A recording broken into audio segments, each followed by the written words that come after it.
सभी को सादर जय सिया राम। मंगलम कौशलेन्द्राय महनीय गुणाब्धये चक्रवर्ती तनूजाय सार्वभौमाय मंगलम। अतिहर्ष का विषय है कि आज संवत 2083 प्रारंभ हो चुका है और नया संवत्सर रौद्र नाम संवत्सर लग चुका है। इसी के साथ ईस्वी सन 2026 19 मार्च बृहस्पतिवार से हमारा इस चैत्र शुक्ल पक्ष प्रतिपदा से सनातनी नववर्ष प्रारंभ हो चुका है और इस नववर्ष को लेकर के तरह तरह की भ्रांतियां फैलती हैं जगत में। लोग कहते हैं कि हम जनवरी को नया वर्ष मानते हैं इत्यादि बातें, लेकिन यही चैत्र शुक्ल प्रतिपदा से जो वर्ष शुरू होता है इसी को सनातन में नववर्ष कहा गया है। यही मूल है। पुराणों में वर्णन किया गया है, चैत्रे मासे जगत ब्रह्म ससर्ज प्रथमोहनि अशुक्ल पक्षे समग्रे तु तदा सूर्योदयः स्मृतः।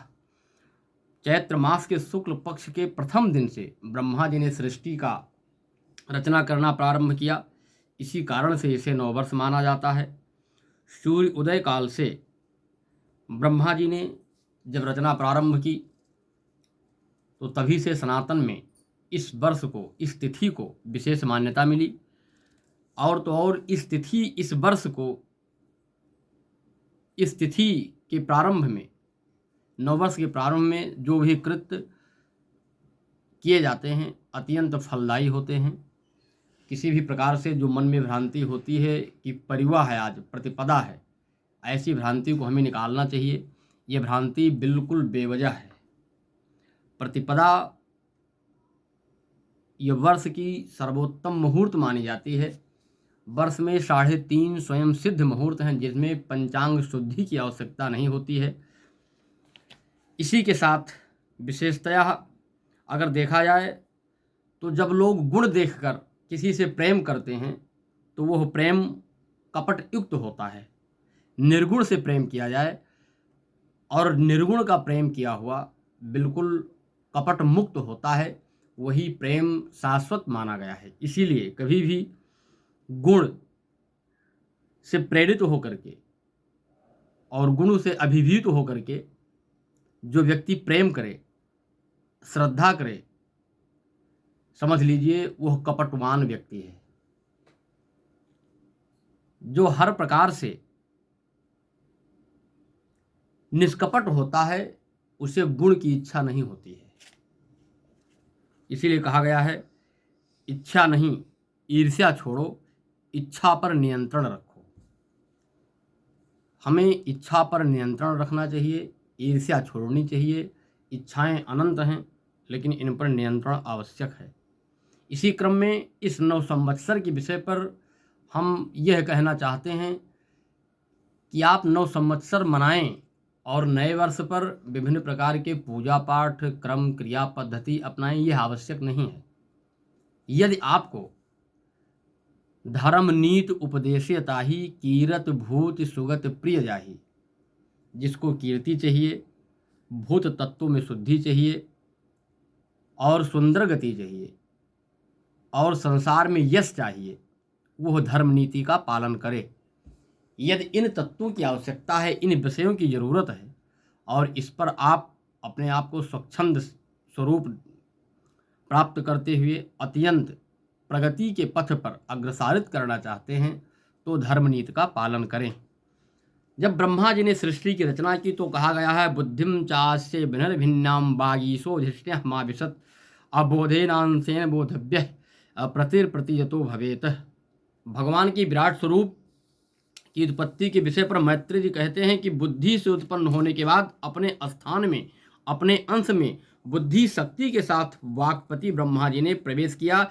इसी बुद्धि शक्ति से जीव ज्ञातव्य विषयों को जान सकता है। विवेक शक्ति इस संसार में अगर आपको स्वच्छंद, परिपूर्ण एवं हर प्रकार से सुलभ जीवन प्राप्त करना है, प्रगति पानी है, निरंतर उन्नति करनी है तो बुद्धि श्रेष्ठ है। बुद्धि प्राप्त करना आवश्यक है और बुद्धि प्राप्त करने के लिए हमें योग बल, तप बल करना ही पड़ेगा। जिसको विवेक नहीं होता है उसके लिए जगत में कुछ भी हो जाए, प्रगति के मार्ग प्रशस्त नहीं होते हैं। इसी वाणी के साथ आप सभी को अत्यंत शुभकामना देते हुए मुझे बड़ा हर्ष हो रहा है। और तो और इस नव संवत्सर को हमारे यहाँ नए वर्ष के रूप में माना जाता है, जिसे हम नव संवत्सर कहते हैं। इसी नव संवत्सर चैत्र शुक्ल प्रतिपदा से नवरात्र का प्रारंभ होता है, नवरात्रि प्रारंभ होती है। देवी भगवती के उपासक विशेषतया नवरात्र व्रत करके, उपासना पूजा करके अपने आप को गौरवान्वित हर्ष महसूस करते हैं। हम अपने इस सनातन में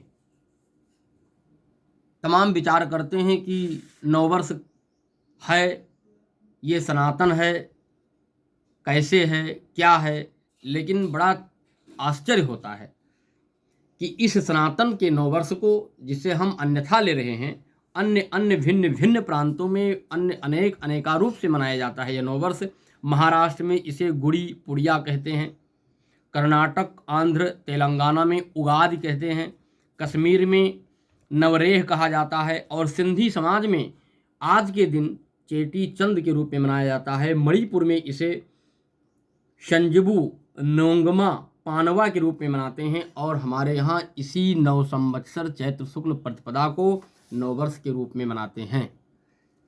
इसी वाणी के साथ मैं ये भी बताना चाहता हूँ कि हमारे परिवार से 120 लोग करीब जुड़े हुए हैं हमसे। नव संवत्सर कैसे मनाया जाता है और विशेषतया नव संवत्सर नए वर्ष के दिन हमें क्या करना चाहिए, प्रातः शुरुआत कैसे करनी चाहिए, ब्रॉडकास्ट के माध्यम से आप सभी को समूह में एकत्रित करके बताया जा चुका है।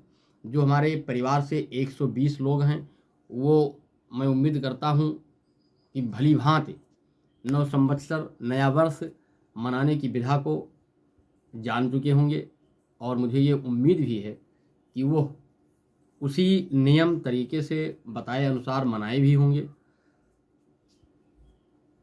यदि नियम संग्रह का परिपालन किया जाता है तो यह वर्ष निश्चित ही सुखद और उत्तमोत्तम जीवन यापन करने में सुलभ होगा।